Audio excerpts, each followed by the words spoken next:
Hello and welcome to Rooted in Yad, where I talk about what it's really like living in Jamaica so that you can know what to expect and how to thrive. And this is the second part of what was supposed to be the last video of the frustrations you will experience living in Jamaica and how to prepare for them.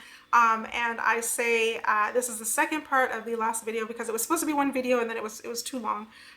So I had to cut it for you. And yeah, this is the video. So I will move on to the next point.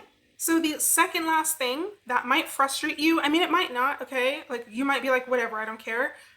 But this might frustrate you, is that when you go into a lot of the shops here, you're going to notice that they are not owned by people who were born here, okay? The shops are owned mostly by Chinese, maybe Korean, Indian, and maybe European, okay? I don't know if, I honestly don't know if I've come across a shop that was owned by someone who looks like me. You see the little stalls and stuff, and when I go in, I will see people, don't get me, the people working there look like me. The people who are selling the little stuff on the street look like me. But when I go into these shops and I look at the heads of the shops and the people who are running the shops, they don't look like me.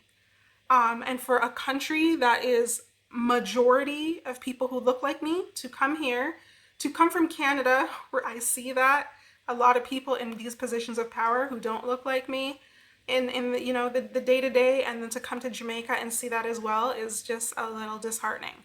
And it was certainly unexpected. I don't come to Jamaica and expect, I think it would be one thing too if it was like I go in and it's like, Chinese Jamaican, Korean Jamaican, Indian Jamaican, these are, okay, their backgrounds, their family background is from China, their family background is from Korea or what have you, or from Japan or what have you, but they were born here. It would be one thing, but that's not the case. And I say that's not the case because you can clearly hear they were not from here. I mean, I'm not looking down on them because it's you come to a new country and then you're really trying to make a life for yourself, and then on top of that they're learning they're not just having to learn English, because English is the national language in Jamaica. They're not just having to learn English, they also have to learn patois to chat to everybody in the day-to-day, right? So on top of having to, and especially coming from learning from knowing Chinese, right, that Mandarin, that language is, me just seeing it, I'm like, this is complicated, right? And sometimes in these especially in Mandarin and in Japanese, the way you say certain things can mean something totally different, and then they come from that having to learn English, and that's different, and then they have to learn patois, and that's right? So they come here and they do that, and I'm like, all right, I see you doing your thing, but at the same time, it's kind of disheartening. I'm not looking down on them, but I'm just like, why is it every single shop I go into here? Yeah, I see other people who are working here who look like me, but then when they need to go ask the boss something, that boss does not look like the rest of us. In fact, that boss, I don't even know if he has his Jamaican citizenship. He may have a work permit to operate the business, but it's not even like he was a Asian, Jamaican, whatever. He's not even, anyway. That to me, that seeing that is disheartening. And I do also want to mention that it does seem, I've heard that when it comes to some foreigners, especially Chinese and maybe Indian, they do get certain concessions for making starting businesses easier. Unlike Jamaicans, I've heard from Jamaicans, they have to go through a lot of red tape. It's very frustrating to start a business, but yet, someone from China can come here and start one very easily, it seems. And I know that has frustrated a lot of Jamaicans. And even things like the power company. JPS is supposed to be Jamaica Public Service. That is the sole only power company in Jamaica. But really it should be called Japanese Korea Power Service, because 80% of the power is owned by them and not by Jamaica. I don't know if you knew that, but it says it right on the JPS website. And that's kind of disheartening. I understand Jamaica needs to do what it needs to do to develop, but it is disheartening, and that might frustrate you.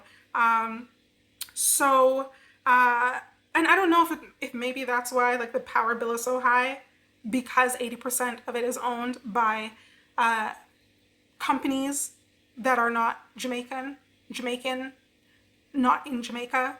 They're in whole other countries. Because if you don't know, like the electricity, people will complain about the electricity bill. The electricity bill can be quite high, I think, for the Caribbean, I think.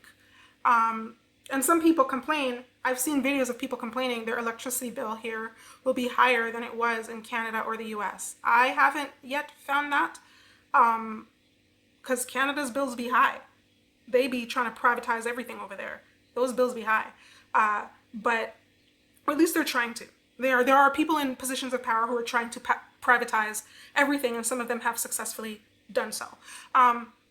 So over here, I haven't really found that, but I will say bills can be, the power bills can be higher than what I expect, and maybe that's why. Because the people who own the power, 80% of it are not here, right? So all of that to say, I guess my tip for you is, I mean, if you can solar up as much as you can, that can help save some electricity. And I mean, I guess it evens out in terms of cost, because I find living in Jamaica still more affordable, significantly more affordable than living in Canada. So there's that, regardless of the power bills, okay? Yeah, solaring up things will help you save money if you can. If you buy a home here, getting solar and stuff on it. As well as, I guess maybe another tip is like, not a tip, but something that would be helpful, okay, is if you want to go into business here, maybe like finding a Jamaican person that you trust, and going into business with them, because then you can also, like, it's like you're giving back to Jamaica, where you're helping out the locals who have been struggling to start businesses here, because, as I said, it seems to be easier for foreigners to start businesses than for Jamaicans, people living in living in their own country, to be able to start a business. Okay, now the last point I'm going to mention, unless y'all want me to talk about more frustrating things, okay, the last point I'm going to mention, of things you might get frustrated by, is time. Okay, and I've mentioned this before. I don't know if I've talked about this in all of my videos, probably, but I just feel I need to reiterate this, like reiterate just how much longer things take to do here, okay? Either like the services are going to be super duper slow, like take hours long or days long, or like the people aren't going to show up when they're supposed to. They say they're going to show up, and you have to be grateful if they show up at all. And then, okay, the fast food. Listen, there's nothing named fast in Jamaica other than like the Olympians that Jamaica produces, okay? Other than that, there's nothing named fast here. Like, the fast food is also slow. KFC is the most popular chain restaurant in Jamaica. It is. But the thing is, no matter how many KFCs there are, you will be waiting, okay, at minimum 45 minutes in the drive-thru, okay? And you will wait just as long, if not longer, if you go inside to line up. One time, I think we were waiting in the line for, I don't know, we were waiting for at least a couple hours. At that point, really, we should have just gone home and cooked. Like, it was, and then just for me to go get like a so-so burger, like just, it's just, and then, okay, and then speaking of the fast food, something I do want to mention, especially when it comes to KFC, you will order something, okay? You're going to order something. Listen, the barbecue chicken at KFC, see, they don't have that in Canada. That's something that is unique to Jamaica. I don't even know if they have it in the US. That is something unique to Jamaica. So everybody wants to come here and get the barbecue KFC. And you know, it can be pretty good. But the thing is, for whatever reason, even though that is like probably the most popular chicken that KFC has, for whatever reason, they never have enough. They never order enough. They are always running out. They're always running out of the barbecue zinger burger. They're always running out of the barbecue chicken. And what that also means is you are going to go through, let's say you go to KFC, okay?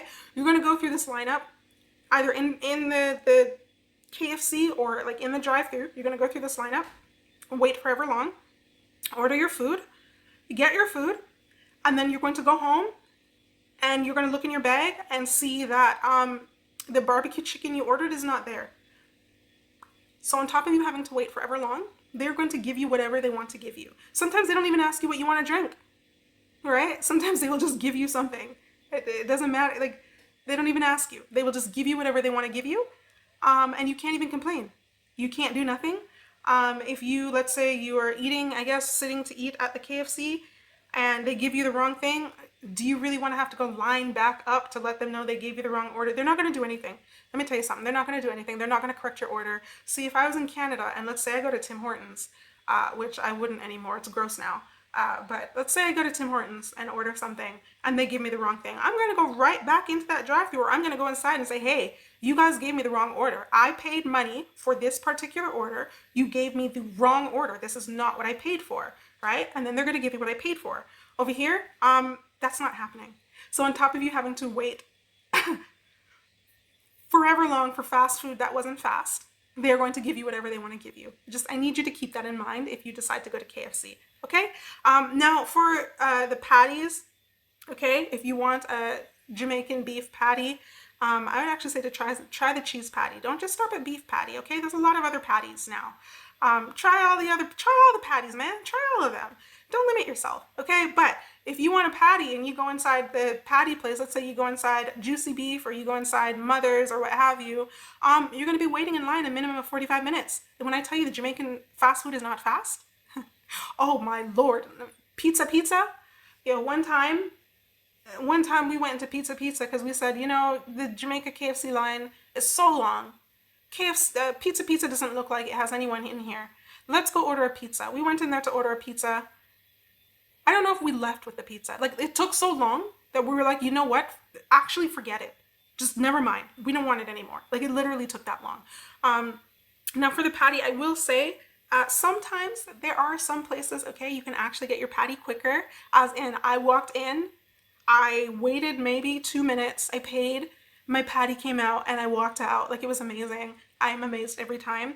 In Montego Bay, right before you get to Pier 1, like you're gonna turn into the entrance to get to Pier 1, there is a Juicy Beef right there.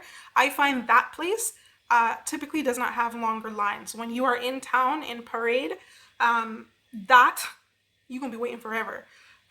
Or even if you're in Fairview, you go to the Juicy Beef in Fairview, you're gonna be waiting a long time.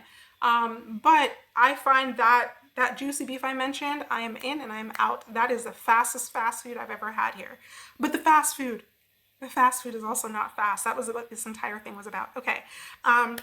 So yeah, all this to say, everything just takes longer here. Okay.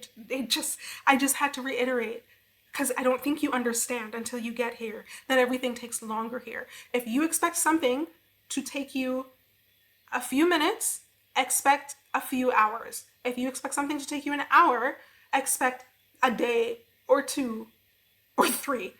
If you expect something to take a day, expect 2 weeks. If you expect something to take a week, expect 2 months. Like, just try and do it like that until you get used to the way things are done here. And even me saying that, I don't even know if I'm too far off from like the actual timelines. Okay. But that is it. That is all. That concludes my series, at least for now, of things you may get frustrated by while living in Jamaica. And as I said, okay, my goal here is to prepare you. It's not to frustrate you. It's not to scare you away from Jamaica. I am still here. Despite all the frustrations, I am still here. There must be something keeping me here, right? I don't have to be here. It's not like my husband has his Canadian citizenship. We don't have to be here. We are here because we want to be here and we enjoy being here, despite all of this. So like 90% of the time, Jamaica is great. And then it's just that little 10% that just, it kind of slaps you at the side of your head and makes you very angry. And then you just have to shake it off and breathe and maybe go eat some fruit. And then just, enjoy your life. So the entire point of this series is to help you prepare. So my intention is that I did that. I'm hoping that I did that. I'm hoping that you feel a lot more prepared for when you come here. So to quickly summarize this particular video of the things you might find frustrating, cultural differences, okay, you may find some of those frustrating if you're not prepared. Maybe you won't anymore because now I've prepared you, okay? But cultural differences, meaning if you are not part of one of the majority religions, keep it to yourself, okay? Because people aren't really going to be curious about what it is you believe or don't believe, and they will most likely actually be judgy about it. Because as I said, Jamaica has a very conservative Christian culture, and in the conservative Christian culture, there's a lot of judgment. Yeah, people are very judgy, have a very judgy mindset. So just keep that in mind. If it's not one of the major religions here, just kind of keep it to yourself. The second thing is, if you are part of the LGBTQ plus community, keep it to yourself. If you're a man, if you're a gay man, a black gay man, see, if you're a white gay man, I feel like Jamaicans might look at you and be like, all right, like I don't know, like you get a pass, because it's just worse if it's I think it just in black culture in general, it's just worse if it's like a black gay person, because I don't know, it's just, I don't know. It's like maybe they see like, oh, that's something that white people do. That's not something that black people do. Or it's something that, other people do. It's not something that black people do. All black people are straight and Christian and I don't know. Just certain things like that. Or all black people are straight and Muslim. So just, if you're part of the LGBTQ plus community, keep it to yourself. And especially if you are a gay man, a black gay man, don't come around here. Listen, don't I'm not going to say don't come here, but don't really tell people. Just keep it to yourself, okay? Keep it to yourself. I don't want anything happening to you. I'll say that, because as I said, Jamaica is very hostile. People here, I don't know about Jamaica in general, but people here can be very hostile towards people in the LGBTQ plus community, particularly if you are a black man. Okay, and the last culture thing is that you have to come here and, get to know people, or when you come here, you have to get to know people, or else you won't be able to get certain things done, right? So talk to people, find out who the JPs, the Justice of the Peace in your areas are, because you are going to need them to sign things. I'm telling you, you're going to need them to sign things. Okay, the next thing about, in terms of things you might find frustrating is that if you are black and coming here and you're seeing people in a majority black country who weren't born here and don't look like you, yet they are in positions of power in your day-to-day, as in the stores, right? That seeing all of that can be quite disheartening. And one way you can combat that is, if you are also black, then starting a business. But if you're not black, okay, going into business with a local here, because as I said, it seems it's easier for foreigners to start businesses than locals. Okay, and the last thing is, everything takes time. Everything. Nothing and no one is in a rush. Neither should you be. Relax yourself. Take some time. Move at a slower pace, because literally everything else is moving at a slower pace. And if you don't move at a slower pace, you will be forced to. So you might as well just relax. Okay? Okay, so that's it for this series for now. I hope that you found this helpful or informative, or at least entertaining. If you do like this stuff, don't forget to get your freebies, okay? You're moving to Jamaica freebies. I created these freebies. I do not want them to go to waste. I worked hard on them. I tried to make them beautiful. Please, they are free, okay? Rootedinyard.com or market.rootedinyard.com, okay? Get your freebies to help your transition go more smoothly. And if you're a Jamaican or you're living here, okay, I want to know from you. Is there anything else that you think people need to be prepared for? Okay, are there any other frustrations people might experience, and how do you think they should navigate that? Let us know in the comments. Your opinions matter. I want to hear them. Let us know in the comments. Share it for the people, and share it for me too, because I might learn something.